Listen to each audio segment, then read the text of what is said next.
saving my no for more important things? How can I say no to a visionary ally who's fighting for the cause when I needed to say no to those who would make Minnesota one more stop on Jim Crow's comeback tour? Okay? And if we're going to say no to Jim Crow, we have to say yes to being together, to marching in the streets, and to raising our voices.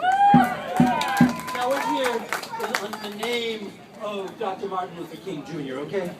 And one of the things that, one of the important pieces of Dr. King's legacy was truth-telling. Telling the truth no matter what the consequences, and he knew the consequences.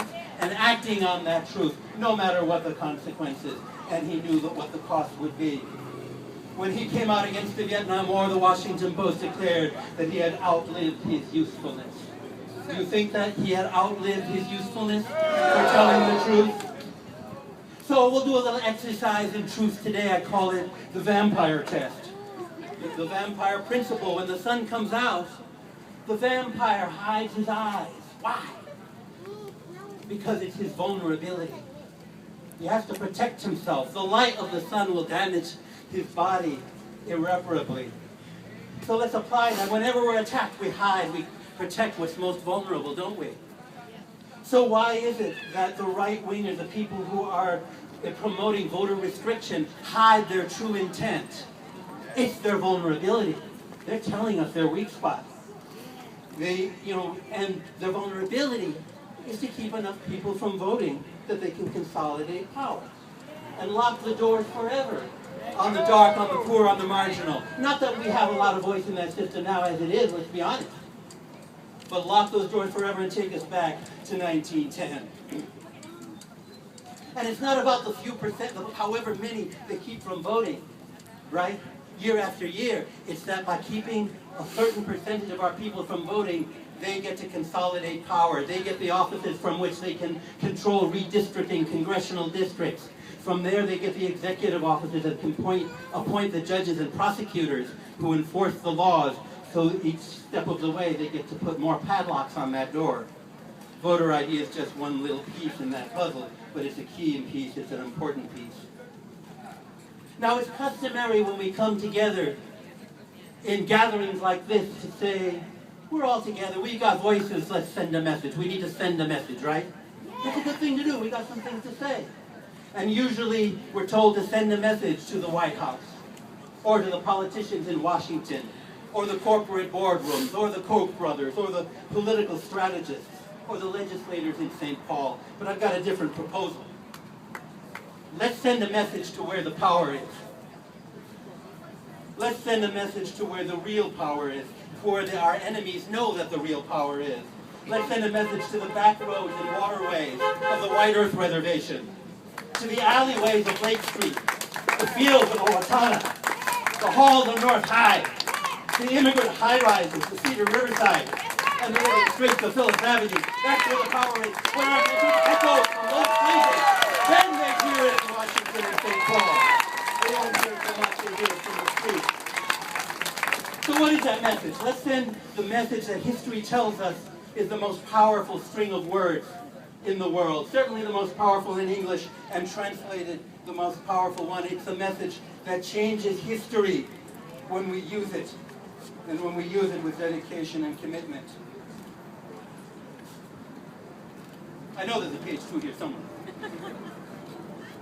So what is that message? It's not, I love you, beautiful though that is. It's not abracadabra kazam, impressive though that sounds.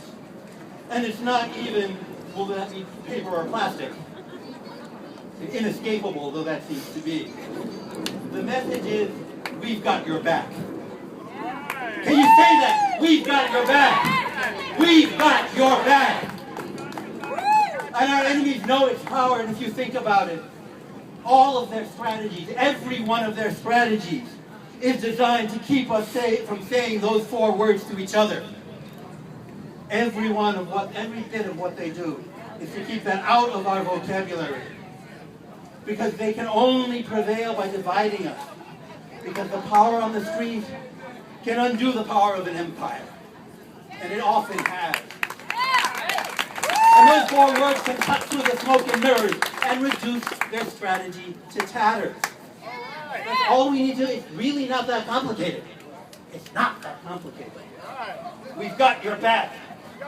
And as long as we fight each other for crumbs in our neighborhoods, they can gorge on cake in their mansions. You know that, don't you?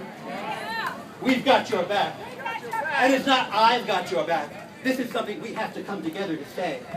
But it's also something we can practice. Learn it, practice it. Post it on your refrigerator. Say it when you see downtrodden or held down people on the television news. Just say it to yourself, we've got your back, until it becomes our default setting, until it becomes an impulse, until it becomes second nature. Then we will have acquired a powerful lever, a set of magic words that will serve us long after this particular battle is over. It's words that echo through the natural landforms of the communities and around the world, and if we can keep that echo going, you end that sentence for yourself, okay? Take it home. That's your homework. If we can keep that echo going, ... So help me out here. Let's get a little bit of practice for the march today. 1, 2, 3. We've got your back. We've got your back. We've got your back. We mean it. We've got your back. We've got your back. We swear this to each other. We look in each other's eyes. We say, we've got your back. Thank you.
Go!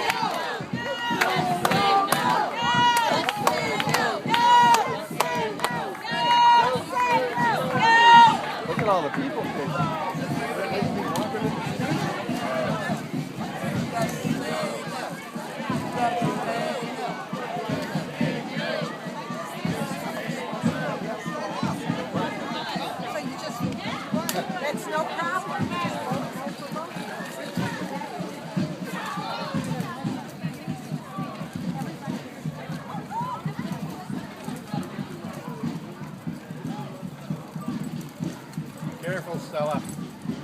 It's a long way.